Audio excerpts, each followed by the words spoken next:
ചെറുപ്പക്കാർക്ക് കോർപ്പറേറ്റ് സ്ഥാപനങ്ങളിൽ 5000 രൂപ സ്റ്റൈപ്പൻഡ് എന്ന നിലയ്ക്ക് കേന്ദ്ര സർക്കാർ വീണ്ടും ഒരു തൊഴിൽ ചൂഷണത്തിലേക്ക് യുവജനങ്ങളെ തള്ളിവിടുന്നത് അതിനെങ്ങനെ കാണുന്നു? അതായത് സാധാരണ ഞാൻ ഏതാണ്ടൊരു 12 വർഷക്കാലമായി കോർപ്പറേറ്റ് സ്ഥാപനത്തിൽ ജോലി ചെയ്യുന്ന ഒരാളാണ്. പൊതുവെ ഒരു കോർപ്പറേറ്റ് സ്ഥാപനത്തെ സംബന്ധിച്ചിടത്തോളം ഏത് സ്ഥാപനം സംബന്ധിച്ചിടത്തോളം കുറഞ്ഞ വേതനത്തിൽ തൊഴിലാളികളെ എടുക്കുന്നതിന് വേണ്ടിയിട്ടാണ് ആ സ്ഥാപനത്തിൻ്റെ ലാഭ താല്പര്യം എന്ന് പറയുന്നത്. അങ്ങനെ ഒരു സംവിധാനത്തിലാണ് നമ്മളെല്ലാം നിൽക്കുന്നത്. അപ്പോൾ ഈ ഇൻറ്റേൺഷിപ്പ് എന്ന പേരിൽ പലപ്പോഴും കമ്പനികൾ പഠിച്ചു കഴിഞ്ഞ വിദ്യാർത്ഥികളെ എടുക്കുന്നുണ്ടെങ്കിൽ അതൊരു നല്ല പ്രവണതയല്ല എന്നുള്ള അഭിപ്രായക്കാരനാണ്.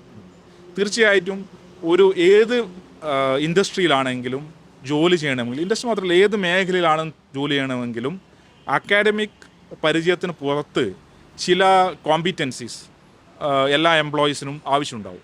അത് സ്വാഭാവികമായും നമ്മൾ തൊഴിലെടുത്തുകൊണ്ട് അക്വയർ ചെയ്യുന്നതാണ്, അത് അവിടെ നിന്ന് ആർജിച്ചെടുക്കുന്നതാണ് എന്നാണ് ഞാൻ കരുതുന്നത്. അതുകൊണ്ട് നമ്മുടെ കുട്ടികൾക്ക് സ്കില്ലില്ലാത്തത് കൊണ്ടാണ് ജോലി കിട്ടാത്തത് എന്ന് പറയുന്നതിൽ അതൊരു ഐഡിയോളജിക്കൽ കൺസ്ട്രക്റ്റ് ആണ് എന്നൊരു അഭിപ്രായമാണ് എനിക്കുള്ളത്. അത് ഇടതുപക്ഷത്തിൽ തന്നെ അതൊരു കോർപ്പറേറ്റ് താല്പര്യം കൂടിയാണ്, അതൊരു കോർപ്പറേറ്റ് താല്പര്യം കൂടിയാണെന്നുള്ളത്. അതുകൊണ്ട് നിങ്ങൾക്ക് ജോലി കിട്ടാത്തത് നിങ്ങളുടെ കുട്ടിക്ക് സ്കില്ലില്ലാത്തത് കൊണ്ടാണ് എന്ന് പറയുന്നത്. തീർച്ചയായും അതിനർത്ഥം സ്കില്ലുകളൊന്നും ഇല്ലെങ്കിൽ നിങ്ങൾക്ക് ജോലി കിട്ടുമെന്നല്ല. പക്ഷേ തീർച്ചയായും സ്കില്ലുകൾ വേണം. പക്ഷെ അതിൽ വലിയൊരു ശതമാനം സ്കില്ലും നിങ്ങൾ ജോയിൻ ചെയ്തതിന് ശേഷം ആ കമ്പനി നിങ്ങൾക്ക് തരുന്ന നിത്യേനയുള്ള ട്രെയിനിങ് കൊണ്ടോ നിങ്ങളുടെ പ്രവൃത്തി പരിചയം കൊണ്ടോ നിങ്ങളുടെ ജോലി പരിചയം കൊണ്ടോ ഒക്കെ അക്വയർ ചെയ്യേണ്ട ഒന്നാണ്. തീർച്ചയായും ഇത്തരം കോർപ്പറേറ്റ് കമ്പനികളിൽ ഇൻ്റർവ്യൂവിനൊക്കെ പോകുമ്പോൾ വിഷയത്തിൽ നല്ല പരിജ്ഞാനം ഉണ്ടെങ്കിലും അവിടെ മറ്റ് ചില കോമ്പിറ്റൻസീസിൻ്റെ കുറവ് കാരണം നിങ്ങൾക്ക് ജോലി നഷ്ടപ്പെടുത്തുന്നുണ്ട്. ആ പരിമിതികൾ പരിഹരിക്കുന്നതിന് വേണ്ടിയിട്ടുള്ള ഒരു ട്രെയിനിങ് സംവിധാനങ്ങളും എല്ലാം വിദ്യാർത്ഥികൾക്ക് കൊടുക്കണം എന്നൊരു അഭിപ്രായക്കാരൻ തന്നെയാണ് ഞാൻ. ആ ട്രെയിനിങ് അത് വിദ്യാർത്ഥി പഠിക്കുന്ന കാലത്ത് അവൻ്റെ സിലബസിൻ്റെ ഭാഗമായിട്ട് പാരലായിട്ട് ചെയ്യണമെന്നുള്ളതാണ്.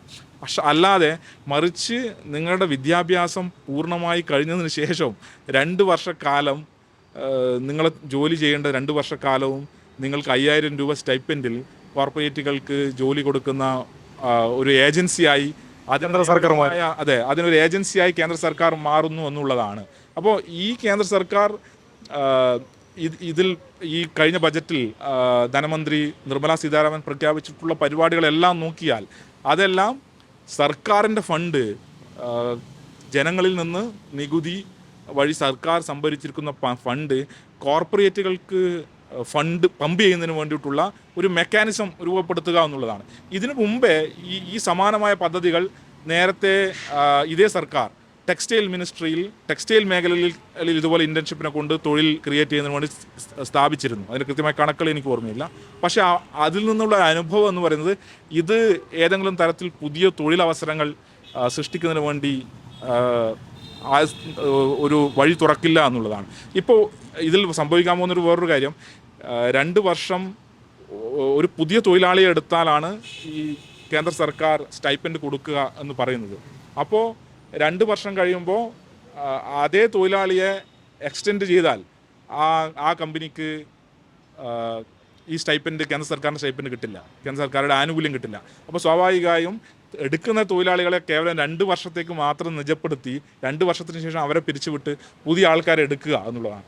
കാരണം ഈ പല കമ്പനികളുടെയും തൊഴിലെടുക്കുന്നതിന് വേണ്ടി ഒരു കോർപ്പറേറ്റ് സ്ഥാപനത്തിൽ ജോലി ചെയ്യുന്ന ഒരാളെന്ന നിലയിൽ എനിക്ക് ഉറപ്പിച്ചു പറയാൻ കഴിയും, മിടുക്കരായ വിദ്യാർത്ഥികളാണെങ്കിൽ അവരെ 1-2 മാസം ട്രെയിനിങ് കൊടുത്താൽ തന്നെ അവർക്ക് അവിടെ ചെയ്യേണ്ട ജോലി ചെയ്യാൻ ആവശ്യമായ സ്കില്ലുണ്ടാവും.